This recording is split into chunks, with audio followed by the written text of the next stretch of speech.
নমস্কার বন্ধুরা, আজকে শুভ বিপত্তারিণী পুজো।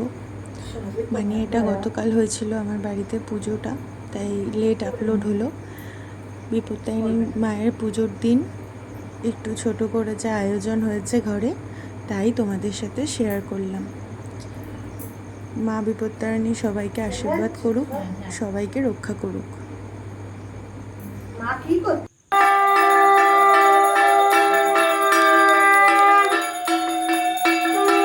সবাই দেখো, মায়ের পুজো হচ্ছে এখানে।